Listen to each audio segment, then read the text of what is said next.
Committee. I call the committee meeting now to order, and I need a motion to approve the agenda as listed if there are no changes. So moved. Second. Have a motion and a second. All in favor, say aye. Aye. Aye. All right. Approval of meeting minutes from our June meeting. If there are no changes, amendments, or additions.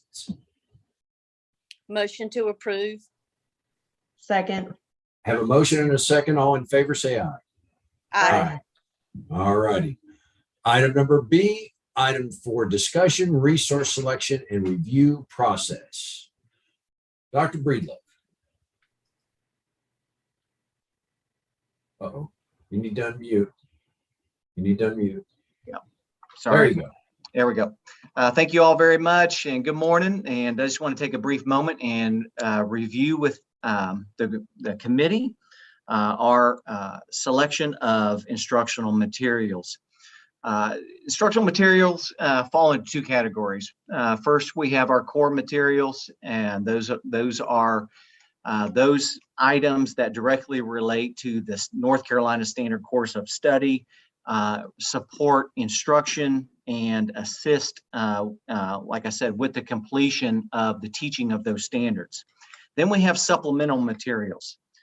These are the materials that complement our core selection of resources. They extend the learning, they extend the curriculum, and they're really looking at what we're looking at as library materials, digital resources, classroom collections, such as classroom sets of books, as an example. The selection of those supplemental materials, as per laid out in our policy 5-1, really is centered on the Media Advisory Committee. That's really the core group that looks at the materials, the supplemental resource materials, and determines whether or not they're worthy of purchase for the school or not. The committee is made up of administration, the media advisor at the school, teachers, parents, and sometimes even students, especially when you get into the middle and the high school levels. The criteria for selection is really about vetting those materials. What is the purpose of the materials? The significance? Are they age appropriate? Are they grade level appropriate materials? And then do they offer various viewpoints for the school?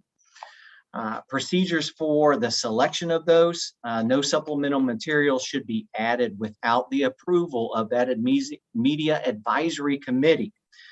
They work to examine those materials and they use reputable sources such as Common Sense Media, Tidal Wave are just two examples of those reputable sources that they can use to review the materials. The procedures for anyone that in the community, we have put in our policy the ability for parents to reconsider materials that we have. As we all know, that there are going to be objections sometimes, and we have a policy to allow that. And so that is a part of our community and our parents' rights to request formal recommendations for reconsideration. In the event that a parent does request a reconsideration of a supplemental material or resource, we do ask first that the parents reach out to the teacher or the media specialist or the administration. That's always a best practice, is to get them involved and see if there can be some sort of work on the front end. If an agreement can't be reached at that point, there is a formal process for reconsideration. And at that point, the administration should hand or deliver that request for reconsideration form to the parent. That form is to be returned within 5 school days to the school. And at that point, that begins the process for reconsideration. of those supplemental resources. And so the school begins that process using their media review committee that is established at every school. The school then notifies the central office, myself, Casey Rimmer, that there is a formal review of a resource at that school so that we are aware. And then they also notify the district media specialist as well, and they begin that process. So that's really how we go about selection of materials and what some of the elements are that allow parents the right to see those materials and request for reconsideration of those materials. I have asked Casey Rimmer to be a part of this meeting because we have done a lot of work on the front end for this upcoming school year. And so Casey, can you take us through some of the work that's been done through last spring, this summer, in preparation for this school year so that we have a very clean process for our schools? Sure. Good morning, everyone. I'm coming at you from Sun Valley Middle School. We got a room full of math teachers next door learning about some personalized learning. So you might hear some noise. I'm in a different room, but they're really excited about what they're doing today. So I'm just going to walk you through kind of some of the steps that we've taken to tighten up the way that we are implementing policy 5-1. And last spring, the very first thing we did is we really worked with schools to define the media advisory committee and the media reconsideration or review committee. And there's two committees, and it's really hard to kind of figure out there's a lot of same roles, but they have different purposes. And so I've been thinking about it as media advisory committee approves the resources for purchase, and media review committee is the team that you'll bring together if you have a reconsideration. So there's two different groups. They're made up of two different groups of people. And so that was step number one. We had to define who those groups were. We had to help schools identify what roles need to be present on that, and invite those people to those committees. Then we tackled new acquisitions. And I use the word acquisitions because it's not just purchases. It's things that teachers ask for on wish lists. It's things that teachers maybe bring in their classroom. Maybe it's not necessarily a purchase, but what we really defined in last year is anything new, any reading materials new coming into the building had to be approved by the media advisory committee, whether it was purchased, whether it was donated, any of those things. So we worked really hard to get started that process. And now what we've done over the summer and kind of on a rolling basis, we are approving the library collection. So all of the books in the library, and we really had, this is a daunting task, we really had to do this so that we could have a list of good books that are approved for use in each building. And each building is different. Each building has different stakeholders. It has different students. And so we didn't want to say as a district, this is the approved list of books. But we want the school to be able to say these books have been approved. And what that's going to allow us to do is it's going to allow teachers to check their classroom collections to that library collection. And they can access that library collection in Destiny. So now they have a valid list to check against. So they don't have to go back and get all of their materials approved by the Media Advisory Committee, just those that have not been previously approved by the Media Advisory Committee in the library collection. All right.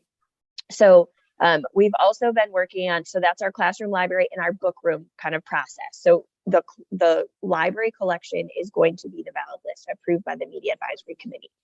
Then we've done some work with some awareness and being proactive for principals and teachers in thinking about and knowing the policy, understanding the role and the purpose of the committees. Also, how to review sources. We added some resources like Common Sense Media. We have what we call Tidal Wave, a subscription through Follett that we use to kind of give teachers an overview of age appropriateness, purpose for you might use the title, professional journal reviews, things like that. But also, this is an interesting one that I learned kind of through this process, is a really great place to go for reviews for books is Amazon. Because think about, I mean, it's the biggest consumer place where, the most consumers are, and they're giving feedback on books. And so, although it's not official, it does kind of give you a good pulse about a book. So just sharing some places where teachers can get information about book reviews, and kind of learn a little bit more about it, as well as knowing the content before they give it to students. So in a classroom, I used this example with media coordinators yesterday when we were talking. I would not show a video in my classroom unless I knew exactly what was in the video. And we're really encouraging teachers to make sure that that is a practice that they are practicing, that they are not sharing materials, that they're not aware exactly 100% what is in the book, what is in the movie, what is and any of those materials are used in their classroom. So we're also encouraging classroom teachers to inventory their own classroom libraries. So just so that they have a working knowledge of what's in their classroom library, how to vet those resources that are in their classroom library, as well as the difference between choice reading and assigned reading. I think that that's really important to make sure that our teachers kind of are aware. As Dr. Breedlove outlined, the very first step, if there's a reconsideration or a concern from a parent, is to give an alternate assignment to a student.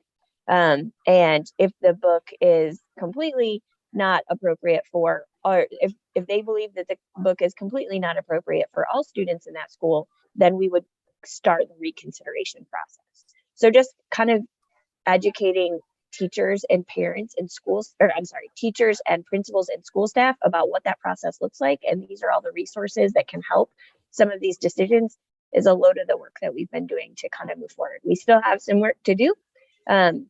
We are still kind of verifying these lists. We have book rooms. We're looking at those, and we're trying to be proactive and make sure that our teachers are aware of what this policy says, what they're supposed to do, as well as our principals too. So hopefully those things are all helping to kind of make sure that we're meeting all of the requirements in policy 5. Yeah, Ms. Rimmer, I appreciate that overview to the committee. And one of the things I want to highlight that you said was proactive. I think the best thing that we can do, and we've already met with principals and we've talked to them about this, is that any materials, especially books and list of books that the classroom will read, let's say in the next unit, here's a list of 10 books, getting that out to our parents, making sure that our parents know that list and can review that list, and then can select what they feel is appropriate, or if there's a book that's not appropriate, request that their child not be allowed to have that title. And we find alternative titles. So a lot of times there are lists of 10, 15, 20 books that students can choose from, but getting that list out in front, I think, is going to be important. We did that 40 years ago. When I was a student, I can't believe I said 40, but it's been around for a long time, and parents deserve the right, and that's the right thing to do for our parents, is to get those book lists out there in front. So that's sort of an overview of Policy 5-1, the selection and review process, and where we currently are as a district in getting everything cataloged within our district process. Do you all have any questions at this time? I do. I have a question. It sounds like we have a very thorough vetting process up front, which I'm glad to hear, and I'm sure everyone out there is as well. But let's say something slips through and I know Mayan changes, they have thousands of books and they change and something pops up. Whatever means it gets through and it is brought to the attention of the review committee or the reconsideration committee by a parent. And the committee reviews that literature or material, and they do agree it is objectionable and should be removed.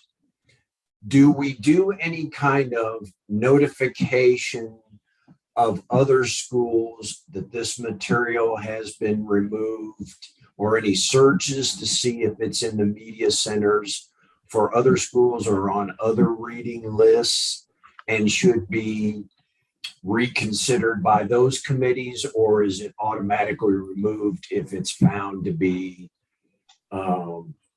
available to any other schools? Yeah, usually that remains at the school level. If a parent challenges a material at that school, then that book would be removed from that school, not necessarily at other schools. That's typically how the process works. There is, if we do find that there is a particular book that is across the district, certainly we can use our district review committee to review that material. Well, I guess that's my question. It doesn't sound like in the process, if it's found objectionable at a school by a school committee, are we automatically doing a search to see if it is being utilized at any other school? We are not, it's a school-based reconsideration request. So it would Right. only be at that school. Okay. All right. That's where I was trying to go. If there is a means or currently in the policy to communicate collectively, but okay. All right. I have some ideas on that. Anyway, any other members of the committee have some questions about the committees? Dr. Breedlove. Yes, sir. Good morning. morning. Question: have these committees already been created for our schools? Yes, they are. They're committees each year, and they do change out. For example, the parents on that committee, a lot of schools use site-based teen parents. Just as an example, it doesn't have to be that way, but I know that many of them use the parents on those committees. And Casey mentioned earlier that the selection committee or the advisory committee, right, of selection of those materials is different than the review committee because we didn't want any crossover from one. There may be some biases because I helped select that material, but the review needs to be by a completely different group. Gotcha. Okay. We did a lot of work to build a lot of these committees in the spring, but due to staffing changes, there might be some changes and things like that happening in schools. But we will collect the names of all of the media advisory committee members for each school and the review committee members so that we know that those committees have been in place. I will say historically, maybe we didn't identify exactly who these folks were until there was a challenge. And sometimes we went a whole year without a challenge in a committee. So we're going to do a much better job this year of making sure that we have those individuals that represent all of the staff in the building. So right. that So we are keeping track of all the challenges that are taking place in the district. So we do have that list. Okay. All right. Any other questions? All right. Thank you, Ms. Rimmer. Thank you, Dr. Breedlove. We'll move on to item C, items for discussion and action. Number 1 is sole source purchase for VEX Robotics. Yes, sir. VEX Robotics is a vendor that we've used in years past, and really this is the vendor that we used for our fall and our spring robotics competitions. And like I said, we've used them before, but this is the only vendor that has this product. So this is why it's a sole source request. Typically we spend, and I know it's not on there because we really don't know the exact price that we will spend, but typically it's anywhere between $7,000 and $9,000 a competition or a semester. And so you're looking somewhere around $15,000 to $16,000, $17,000 as a whole. And that is paid for out of CTE. Any questions from members of the committee? No questions? I'll entertain a motion to recommend approval to the full board. So moved. Have a Second. motion and a second. All in favor? Aye. Aye. All righty. Item 2, sole source purchase request for SREB Aerospace Engineering sir. Supply Kit. That's correct. This is the organization that we use to purchase our custom supply kits for our aerospace engineering classes and clean energy courses. So, this total cost is right at about $8,000. And once again, this is the same vendor that we use each year for this product. Any questions on this product? If there are no questions, I'll entertain a motion to recommend approval to the full board. So So moved. moved. Second. Motion and a second. All in favor, say aye. Aye. Aye. Item number 3, another sole source purchase request, J.A. BizTown. Yes, sir. This is a new vendor for us, and BizTown has been around for a while. It is based in Mecklenburg County in Charlotte.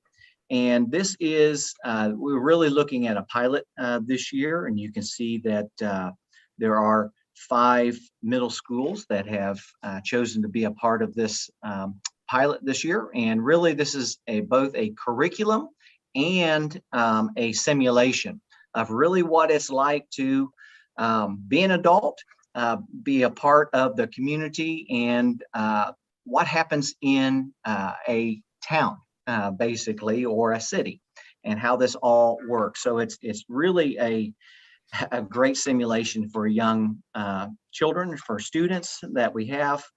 Really, the curriculum is based on building money management skills, demonstration of basic understanding of what free enterprise is. It's also displaying those soft skills that are necessary for adults in any given community. Certainly developing an understanding of basic business practices. That's really what BizTown is all about.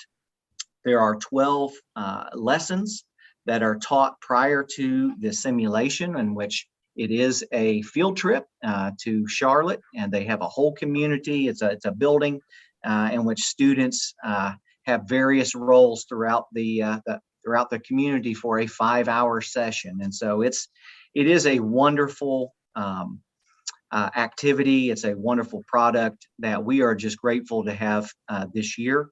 This is being paid for out of Title IV funds, and it's $69 a student. That covers all materials for the classes.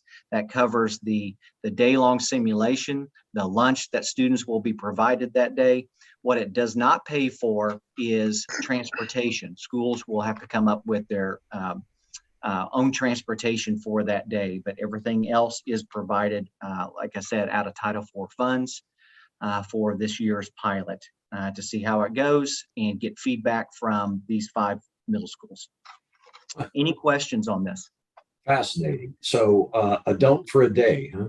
That's basically the idea. Yes, sir. But they spend the semester and the year learning just about all of these various items that I talked about with finance and business ethics and those type of things. Motion.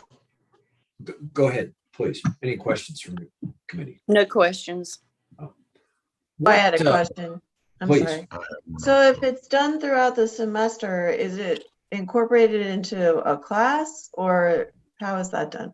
It is. I believe that they will be using their social studies curriculum, because it does align with social studies, literacy or reading, and math, both state and national curriculums. But yes, it's all vetted, and it's been around for quite a while. So anytime that standards change, they adapt to those standards as well.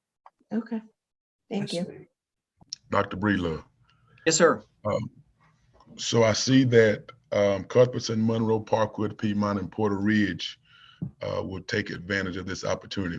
Why wasn't East Union included in that? This was completely up to the school if they wanted to be a part of this pilot. I know that East Union is doing a lot of their own work this year. They've got a lot going on and incorporating many of these concepts into their new ag tech program, in which they are lifting off the ground. Certainly, as we progress into next year, if we continue to do this, I believe that the remaining schools will be a part of that as well. So what you're saying is East Union has something similar to this already in place? They are working on, yes, they have their own curriculum. It's across through Ag Tech that they are working through something similar to this, but and that was left up to the school on whether or not they wanted to be a part of this pilot or use something that they're doing themselves in the school. And so they chose to opt out this year with the understanding that once the feedback and we see how this year goes, that they would be on board in the ensuing years. Well, it sounds like a fascinating experience and program, and I will be very interested in hearing the feedback after, well, I guess at the end of the school year, after all the schools that have participated. Any other questions? If not, I will entertain a motion to recommend approval to the full board. So moved. Second. Motion and a second. All in favor, say aye. Aye. Items to be taken to the board are the 3 sole source purchase requests. Our next meeting date is scheduled for September 28th.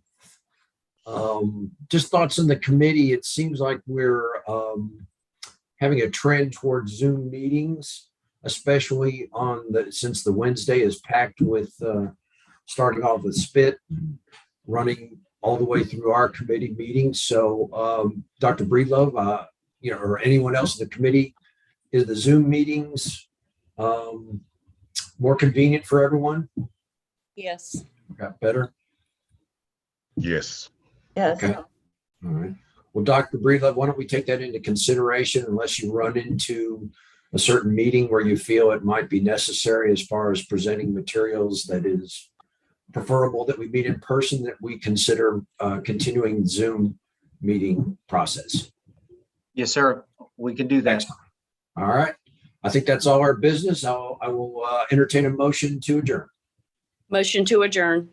Second. Motion and a second. All in favor, say aye. Aye. Aye. Thank you, everyone.